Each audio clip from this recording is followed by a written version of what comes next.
Se essa verdade que eu vou te falar aqui não fizer sentido nenhum, você pode parar de me seguir agora nas redes sociais. E você pode até dizer assim, você é um mentiroso, antes de deixar de me seguir. Mas se o que eu vou dizer, baseado nessa mensagem aqui, fizer algum sentido para você hoje, você vai ter que dar o braço a torcer e deixar pelo menos um glória a Deus aqui nesses comentários. Amém? Então presta bastante atenção que eu tenho uma mensagem de Deus para a sua vida hoje e eu tenho certeza que não foi erro de Deus lhe trazer até aqui. A mensagem que Deus mandou entregar para você está escrito no livro de Jonas, no capítulo de número 2 e no versículo de número 6 e 7. Escuta a mensagem que Deus mandou entregar para você. E desci até os fundamentos dos montes, a terra com seus ferrolhos se fecharam sobre mim para sempre. Mas tu fizeste subir a minha vida da corrupção. Ó Senhor, meu Deus, quando desfalecia dentro de mim a minha alma, lembrei-me do Senhor e entrou a ti a minha oração no teu santo templo. Guarde bem esses textos, porque depois que eu te entregar o que Deus me coordenou aqui, você pode até fazer uma busca de referência aí na sua casa. Jonas capítulo 2, versículo 6 e versículo 7. Você conhece o contexto que esse homem, considerado profeta menor nos livros do Antigo Testamento, profeta menor porque não é considerado profeta messiânico pelos homens, mas não quer dizer que não tenha sido inspirado por Deus. Profeta menor porque sua história é curta, porque ele se apresenta em um período resumido de tempo. Mas esse texto e a sua história nos traz lições e demonstrações do agir do Espírito Santo e da atuação de Deus na sua história. Jonas começa no capítulo 1, Deus dizendo para ele, vai até a grande cidade de Nínive e pregou contra ela. O texto vai dizer que Jonas recebe uma direção para chegar até Nínive e pregar contra os habitantes daquela cidade.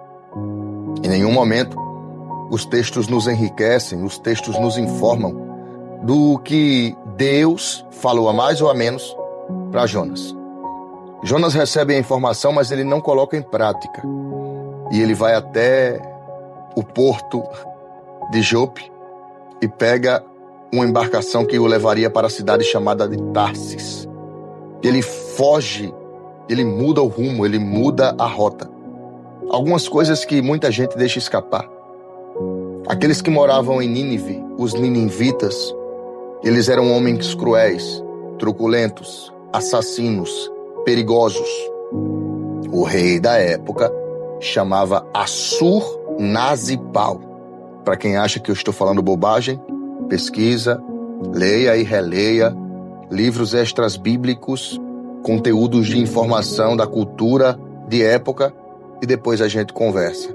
Mas, para aqueles que sabem que eu estou falando aqui, é verdade, a cultura desse povo naquela época, na época de Jonas, o rei da cidade, ele decapitava os seus adversários e colocava as cabeças em estacas na entrada do seu território. Quem passava, olhava e via aquelas cabeças enficadas em estacas, a pergunta é, quem queria entrar? Quem ousaria entrar em um lugar onde as pessoas daquele lugar, daquela habitação, gostariam de expor a sua crueldade? Eles faziam questão de mostrar o quanto eram truculentos. Outro castigo naquela época que os ninivitas acometiam suas vítimas era quando alguém era exposto, colocado aos castigos e eles excomungavam, eles puxavam de um lado do braço, o outro puxava numa perna até desconjuntar a pessoa. Era assim que eram os castigos de Nínive, os habitantes de Nínive. E quando Deus diz, Jonas, vai até Nínive, Jonas imediatamente sabe, lembra e entende. Por outro motivo também de revolta, por saber que os ninivitas saqueavam suas casas. Os ninivitas possivelmente haviam ferido seus pais. Os ninivitas não eram pessoas que deveriam receber atenção e nem oportunidade. De imediato, Jonas tem medo de chegar lá e sofrer o que muita gente já sofreu, passar pelo que muita gente passou, e juntamente com isso também vem a ira. É aí que Jonas coloca em prática o desejo do coração, que é fugir, se afastar. Ele vai entrar em objeção. Deus diz para ele fazer algo difícil e ele não vai. E muita gente diz que Jonas é fujão, mas nunca pararam, na maioria das vezes, para tentar entender o sentimento que Jonas sentia. Quantas coisas você não fez no calor do momento? Por raiva, por medo, por ira. Quantas vezes você já não foi criticado ou criticada? Você não foi subjugado ou subjugada pelos seus comportamentos, pelas suas palavras. Às vezes, o momento se torna tão ranhido, a situação que nós estamos passando se torna tão difícil que nós não sabemos se de fato estamos agindo pelo que deve ser a ação correta ou se apenas estamos expondo um sentimento, porque Jonas sabia da fama que os ninivitas possuíam. Jonas sabia exatamente quem era aquele povo. Teve medo e revolta ao mesmo tempo. Isso faz com que a sua condição humana entre em evidência. Vingança e revolta. E o que ele faz? Ele foge. Olha para mim aqui. Quantas vezes você não agiu pelo calor do momento? Quantas vezes você não tomou atitudes, iniciativas, pelo sentimento que você estava naquele momento? Quantas vezes você deixou de fazer a coisa correta para colocar em evidência o seu sentimento? Só você sabe. Eu não apareci hoje aqui na sua vida para pegar o seu tempo e dizer para você o que você deve fazer. Não. Eu apareci como mensageiro de Deus para dizer para você a seguinte expressão. Às vezes você tomou a atitude baseada no seu sentimento.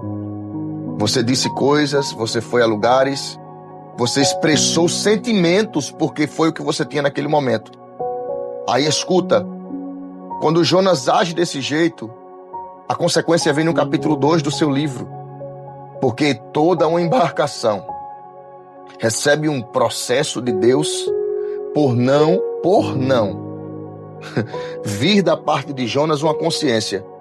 Eu estou fazendo algo que não devo comprometer mais ninguém, mas ele entra no barco e ele compromete todo mundo, porque uma pessoa que está sendo tratada por Deus, ou uma pessoa que está a serviço de Deus em uma função e missão específica, não deve colocar outras pessoas dentro daquele propósito. Deus não mandou Jonas agregar mais ninguém. Deus só disse, vai lá e prega. E quando nós, mesmo sem querer, colocamos outras pessoas, nós envolvemos, tanto de forma positiva como negativa. Jonas, ele trouxe a tempestade para uma embarcação que não tinha nada a ver. Tanto é que a tempestade só cessou depois que colocaram ele para fora. Depois que ele foi lançado, Jonas não saiu do barco. Aprenda isso. Algumas coisas e algumas pessoas não precisam, na verdade, que você espere que elas saiam. É você quem tem que lançar, é você quem tem que arremessar. E Deus só cessou a tempestade depois que Jonas foi arremessado para o lado de fora. Jonas foi lançado. Algumas vezes nós temos que tirar da nossa vida algumas coisas que estão trazendo muito prejuízo.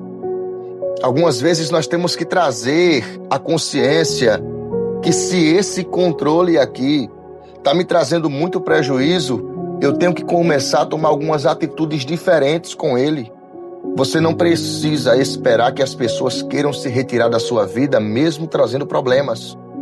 Você pode tomar uma iniciativa. E eu não sei o que tem trazido a tempestade para a tua vida. Eu não sei o que tem deixado o seu barco desconfortável. Mas hoje, em nome de Jesus, eu quero lhe encorajar a tomar uma iniciativa e fazer o que deve ser feito. Essa mensagem aqui, ela tem propósito. Ela tem direção. E muitas pessoas não entendem que nem sempre a oração vai resolver.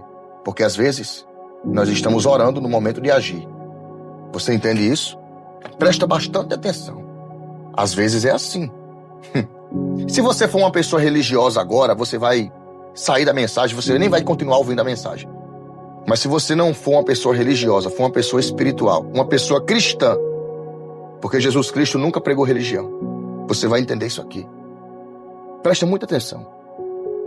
Quando Jonas é lançado para fora do barco e o grande peixe engole ele, ele vai dizer assim: e eu desci até as profundezas do abismo, os teus ferrolhos fecharam sobre a minha cabeça.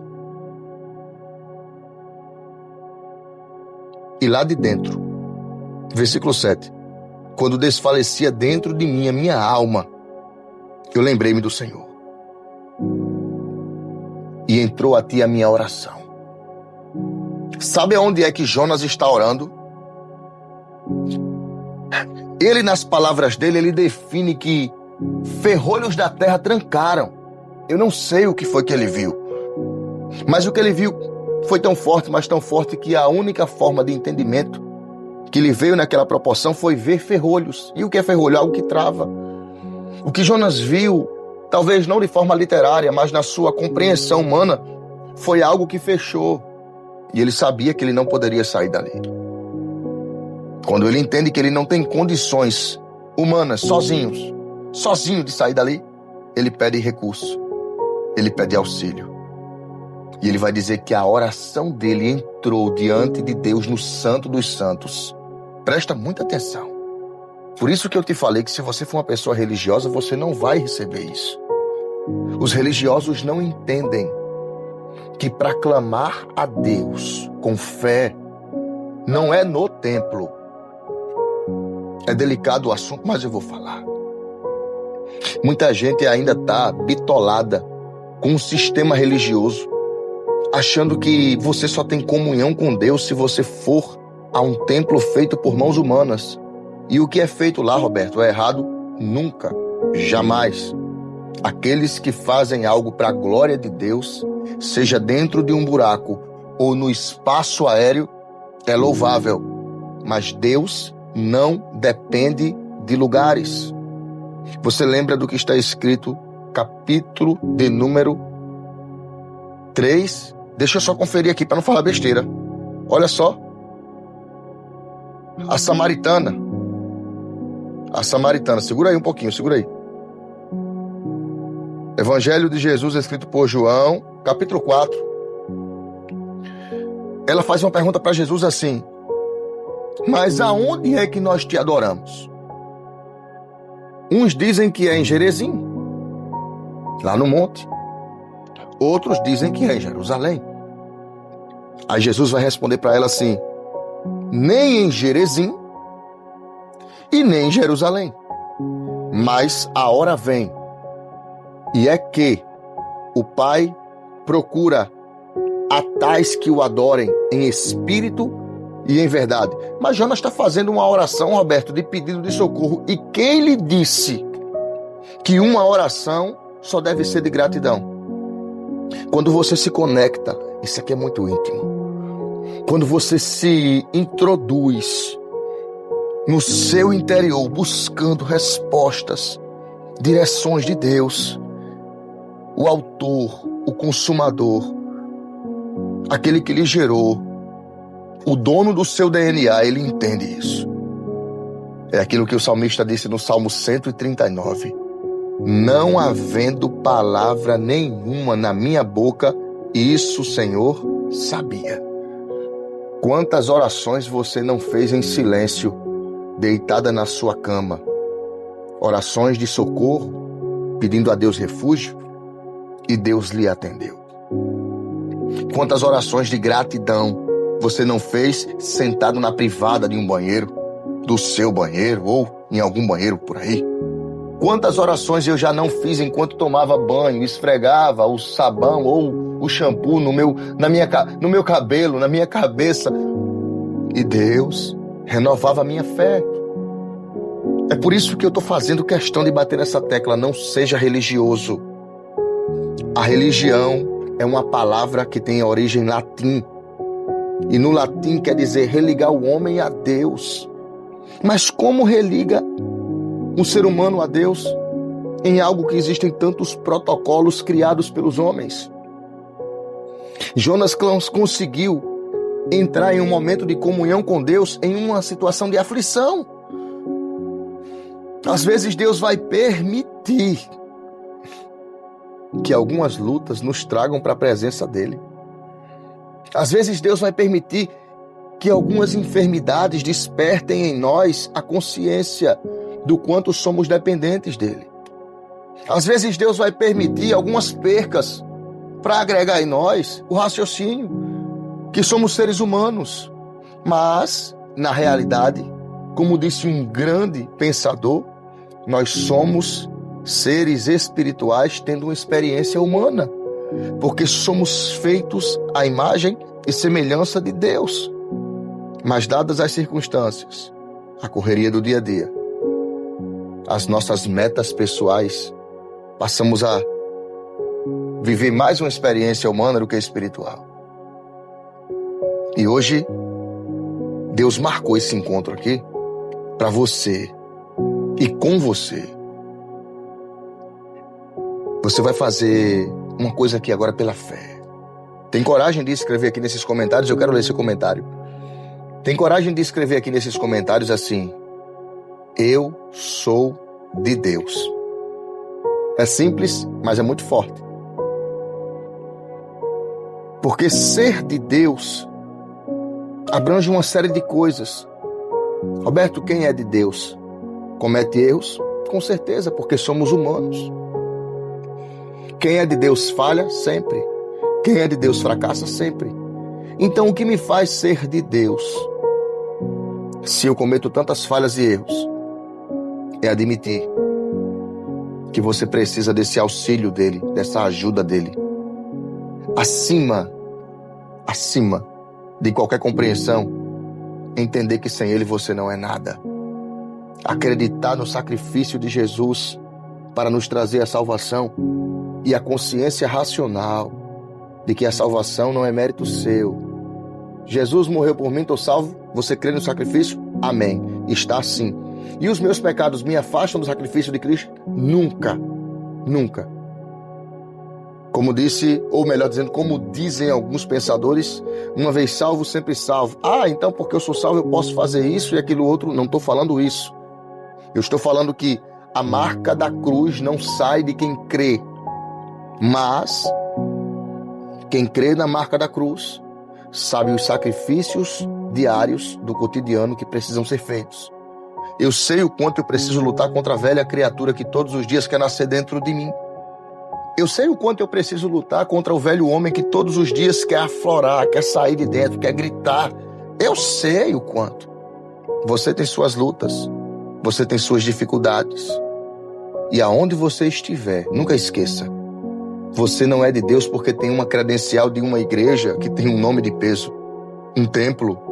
Você não é espiritual ou cristão simplesmente porque você veste uma roupa que, sei lá, tá até na moda onde você vai. Você não é cristão ou espiritual porque você ora mais que alguém no seu ponto de vista, porque oração é algo de intimidade, não tem nada a ver com mostrar oração. Jesus disse, não sejais como os escribas e fariseus que oram em público, gritando palavras repetidas. Comunhão é quando ninguém tá vendo. Não é subir no palco, dar um show e mostrar para as pessoas o que você quer mostrar. Servir a Deus é longe dos focos, das câmeras, dos holofotes. É na intimidade, é dentro da sua casa, é no seu trabalho, no seu setor, na sua faculdade, na escola, quando ninguém está lhe vendo. Somente você e Deus.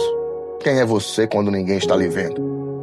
Então, é muito resumido dizer que você é de Deus só porque faz certas coisas.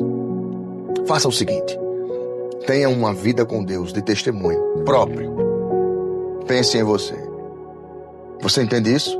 Jonas clamou em uma situação difícil e Deus recebeu a sua oração e ele conseguiu se conectar com Deus.